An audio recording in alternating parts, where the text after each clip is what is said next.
മെറിൻസ് academy എന്നാണ് നമ്മുടെ ഇൻസ്റ്റിറ്റ്യൂട്ടിന്റെ പേര്. മെറിൻ എന്ന് പറയുന്നത് എൻ്റെ മോളാണ്.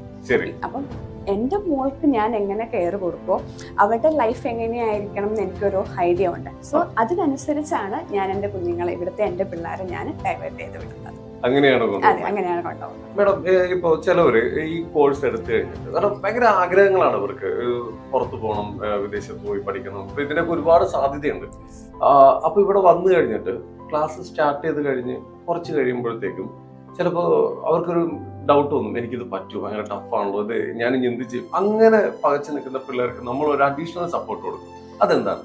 അത് ഫസ്റ്റ് തന്നെ ഓരോരോ പിള്ളേർക്കും ഒരു ഹോപ്പ് ഉണ്ട്, നമ്മുടെ സ്റ്റുഡൻസിന് ഒരു ഹോപ്പ് ഉണ്ട്, അതായത് എനിക്ക് ലൈഫിൽ ഇന്ന ആളായി തീരണം എന്ന്. പക്ഷെ ഇവിടെ വരുന്ന ഓരോരോ പിള്ളേരും ഒരു 100% ഒരു 70% പാരൻസിന്റെ പുഷുണ്ട്. അതായത് ഫിനാൻഷ്യലി അവർ വളരെ ഡൗൺ ആയിരിക്കും. അപ്പം എങ്ങനെയെങ്കിലും ജസ്റ്റ് ഒരു 2 years അല്ലെങ്കിൽ 3 years എങ്ങനെയാലും അവർ ഒന്ന് പഠിപ്പിക്കണം, എസ്പെഷ്യലി പെൺപിള്ളേർ. അതിനുശേഷം അവർ ഒന്ന് കല്യാണം കഴിച്ചു വിടണം. അങ്ങനത്തെ ഒരു മനോബോധത്തോടു കൂടിയാണ് പിള്ളേരെ ഇവിടെ കൊണ്ടുവന്നാക്കുന്നത്. പക്ഷെ നമ്മുടെ അടുത്ത് വന്നതിന് ശേഷം മാക്സിമം നമ്മൾ പിള്ളേരെ, എസ്പെഷ്യലി ഞാൻ ഗേൾസിനോട് പറയാറുണ്ട്, മക്കളെ ഇതൊന്നും ഒരു ലൈഫല്ല, നമ്മൾ കല്യാണമൊക്കെ ഇപ്പൊ അവരുടെ ഒരു വിചാരം എന്നാന്ന് വെച്ചാൽ ജസ്റ്റ് ഒരു ഡിഗ്രി, അതിനുശേഷം കല്യാണമൊക്കെ കഴിഞ്ഞ് നമുക്കൊന്ന് പോകണം എന്നൊക്കെയാണ് അവരങ്ങനെ ഒരു മൈൻഡിലാണ് ഇരിക്കുന്നത്. പക്ഷെ ഞാൻ പറഞ്ഞു കൊടുക്കാറുണ്ട്, കല്യാണം ഒന്നുമല്ല, നമ്മളിപ്പോ പഠിച്ച് നിങ്ങൾ സ്വന്തം കാര്യം നിന്നതിന് ശേഷം മാത്രമേ നമുക്ക് എന്ത് ചെയ്യാൻ പറ്റത്തുള്ളൂ. ഇന്നത്തെ കാലത്ത് എസ്പെഷ്യലി ഗേൾസിന് മുന്നോട്ട് പോകാൻ വേണ്ടി പറ്റത്തുള്ളൂ. അപ്പൊ അത് ഞാൻ എൻ്റെ എല്ലാ സ്റ്റുഡൻസിനും ഡെയിലി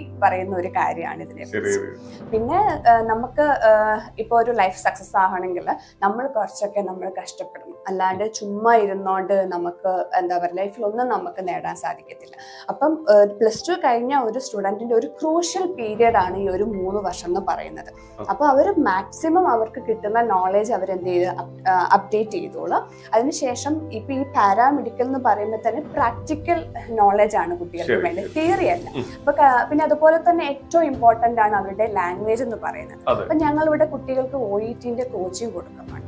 അപ്പൊ OET കോച്ചിങ് കൊടുക്കാന്ന് വെച്ചാൽ ഇവിടെ വീക്ക്ലി ത്രൈസ് നമ്മൾ OET കോച്ചിങ് കൊടുക്കുന്നുണ്ട്. അപ്പൊ പിള്ളേര് എന്താ പറയുക, ഈവൻ അവർക്ക് സെൽഫ് ഇൻട്രൊഡക്ഷൻ പോലും അവർക്ക് അറിയത്തില്ലായിരുന്നു.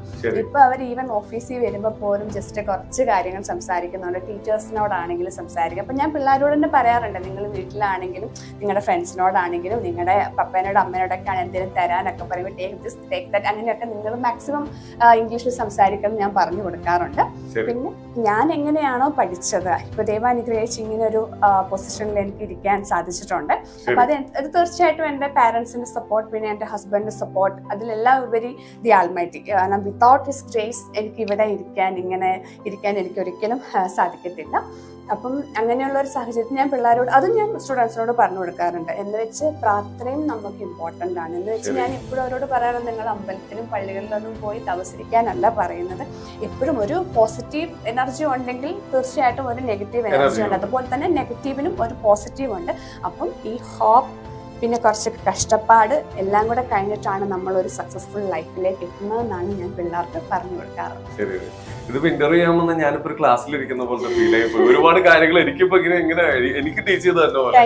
അപ്പൊ എന്തായാലും ഇതേപോലത്തെ ഇതിപ്പോ കുറച്ച് നേരം കൂടെ എനിക്ക് ഇത്ര അറിവുകൾ തന്നിട്ടുണ്ടെങ്കിൽ അപ്പൊ ഇവിടുത്തെ സ്റ്റുഡൻസിന് ഞങ്ങൾ ഭാഗ്യം ഉണ്ടായിട്ടുണ്ട് മേഡം. പിന്നെ അതേപോലെ തന്നെ നമ്മൾ ഇപ്പൊ ഈ എന്താ പറയാ ഈ കോഴ്സ് പഠിച്ചിട്ട് വിദേശത്തുള്ള ജോലി സാധ്യതകളെ കുറിച്ചൊന്നും പറയാം. അതായത് ഇപ്പോൾ നമ്മുടെ ഇന്ത്യയിലായാലും കേരളത്തിൽ ഇന്ത്യയിൽ എവിടെയായാലും ഒരു ലാബ് ടെക്നീഷ്യൻ ആകട്ടെ, ഒരു റേഡിയോളജിസ്റ്റ് ആകട്ടെ, ഡയാലിസിസ്, ഓപ്റ്റോമെട്രിസ്റ്റ്, ഇവർക്കൊക്കെ ഒരു സാലറി എന്ന് പറയുന്നത് ഈവൻ ഒരു 15,000 ബിലോയെ വരുന്നുണ്ട്. അതേസമയം ഒരു ലാബ് ടെക്നീഷ്യന് ദുബായ് പോലുള്ള കൺട്രീസിൽ കിട്ടുന്ന സാലറി എന്ന് പറഞ്ഞാൽ 1 point above ആണ് സാലറി എന്ന് പറയുന്നത്. നമ്മൾ ഇവിടെ ഒരു വർഷം ഏൺ ചെയ്യുന്നത് നമുക്ക് അവിടെ 1 month കൊണ്ട് നമുക്ക് ഏൺ ചെയ്യാൻ പറ്റും. അതുപോലെ തന്നെ ജർമ്മനിയിലൊക്കെ ലാബ് ടെക്നീഷ്യന്റെ സ്കോപ്പ് എന്ന് പറഞ്ഞാൽ വളരെ ഇമ്പോർട്ടൻ്റ് ആണ്. അതായത് ഏത് പാരാമെഡിക്കലിനാണെങ്കിലും 3 lakhs ഒക്കെയാണ് അവിടുത്തെ സ്റ്റാർട്ടിങ് സാലറി എന്ന് പറയുന്നത്. അതുകൊണ്ടാണ് നമ്മൾ പിള്ളേരോട് നമ്മളൊരു OET കോച്ചിങ് നമ്മൾ പിള്ളേർക്ക് സെപ്പറേറ്റ് ആയിട്ട് കൊടുക്കുന്നത്. നേരത്തെ പറഞ്ഞ പോലെ നമ്മള് ഒരു കല്യാണം കഴിച്ച് അങ്ങ് ലൈഫ് അങ്ങ് തീർക്കുന്നതിലല്ല കാര്യം, നമുക്കും ഒരു സ്വന്തമായിട്ട് ഒറ്റക്കാലിൽ ഏത് സാഹചര്യത്തിലും പിടിച്ചു നിൽക്കാൻ ഇന്നത്തെ ഈ കാലഘട്ടത്തിൽ നമുക്ക്, കാരണം 2 പേരുണ്ടെങ്കിൽ ഒരു വീട്ടിലെ എല്ലാ കാര്യങ്ങളും 2 പേരുടെ സാലറി കൊണ്ടേ ഒരുമിച്ച് പോകാൻ പറ്റത്തുള്ളൂ. പണ്ടത്തെ പോലെ അല്ല. കാരണം ഇന്നത്തെ നമ്മുടെ ഓരോരോ ചെലവുകൾ, അന്ന് നമുക്ക് ₹10 കിട്ടിയിരുന്നാൽ നമ്മൾ ഇന്നിപ്പോ എനിക്ക് തോന്നുന്നു 100 100-1,000 കൊടുക്കേണ്ട ഒരു സ്റ്റൈലിലാണ് നമ്മുടെ ലൈഫ് സ്റ്റൈൽ പോകുന്നത്. അത് മേടിക്കാൻ നമ്മൾ നിർബന്ധിതരാണ്. അതെ അതെ, നമുക്ക് വേറെ ഓപ്ഷൻ ഇല്ല. ഇല്ല. അപ്പം ആ ഒരു രീതിയിലാണ് ഞാൻ പിള്ളേർക്ക് ഇവിടെ ട്രെയിനിങ്. ശരി. പിന്നെ കുറെ സ്റ്റുഡൻസിന്, അതായത് ഇപ്പൊ ഈ അവരൊരു +2 കഴിഞ്ഞിട്ട് നിൽക്കുന്ന ഒരുപാട് പേർക്ക് ഒരു ടെൻഷൻ ഉണ്ടാവും. ചിലപ്പോൾ സാമ്പത്തികമായിട്ട് പിന്നോട്ട് നിൽക്കുന്നവരായിരിക്കും. ആ ഒരു മേഖലയിലേക്കൊക്കെ പോകുമ്പോൾ ഒരുപാട് പൈസയൊക്കെ മുടക്കി എനിക്ക് ഞങ്ങളെ കൂടെ അത് താങ്ങുമോ, ഇങ്ങനെയുള്ള ചിന്തകളൊക്കെ ഉണ്ടാവും. ഇനി എങ്ങാനും ഞങ്ങൾ ഇത്രയും പൈസയൊക്കെ മുടക്കി ഇവരെ വിട്ടുകഴിഞ്ഞ് ഇവർക്ക് അത് പഠിക്കാൻ പറ്റും, ഇങ്ങനത്തെ കുറെ ടെൻഷനുള്ള മാതാപിതാക്കളുണ്ട്. അവരുടെ സാഹചര്യം അങ്ങനെയാണ്. അപ്പൊ അവർക്ക് നമുക്ക് കൊടുക്കാവുന്ന ഒരു ഉപദേശം എന്താണ്?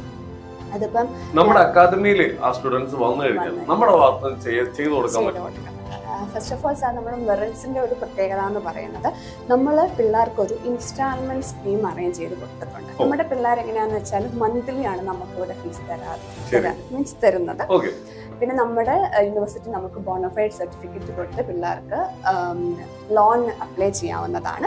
പിന്നെ ഞാൻ തന്നെ 1-2 സ്റ്റുഡൻസിന് സ്പോൺസേഴ്സിന് എന്നാൽ കഴിയുന്ന സപ്പോർട്ട്, ആരും ജോയിൻ ചെയ്തിട്ട് എനിക്കതൊരു വിഷമമാണ് പാരൻസിനോട് ഫീസിന്റെ കാര്യം പറയുമ്പോഴത്തേക്കും മാഡം ഇന്ന് ഇതില്ലായിരുന്നു, എനിക്ക് ആക്സിഡന്റ് ആയിട്ട് എനിക്ക് വർക്കിന് പോകാൻ പറ്റിയില്ല, അല്ലെങ്കിൽ കുറച്ച് ടൈറ്റ് ആണ്, ഞാൻ നെക്സ്റ്റ് മന്ത് അത് അടച്ചേക്കാന്നൊക്കെ പറയുമ്പോൾ നമുക്കതൊരു ഭയങ്കര ബുദ്ധിമുട്ടാണ്. ഈവൻ ഞങ്ങൾ കാരണം ഒരു സ്റ്റുഡന്റിന്റെ ഫ്യൂച്ചർ കളയാൻ ഞങ്ങൾ പേരൻസ് ആഗ്രഹിക്കുന്നില്ല. അപ്പം ഞങ്ങളുടെ ഭാഗത്തുനിന്ന് എല്ലാ സപ്പോർട്ടും, ഫിസിക്കലി ആയാലും മെന്റലി ആയാലും ഫിനാൻഷ്യലി ആയാലും ഞങ്ങളെ കൊണ്ട് കഴിയുന്ന എല്ലാ സപ്പോർട്ടും ഞാൻ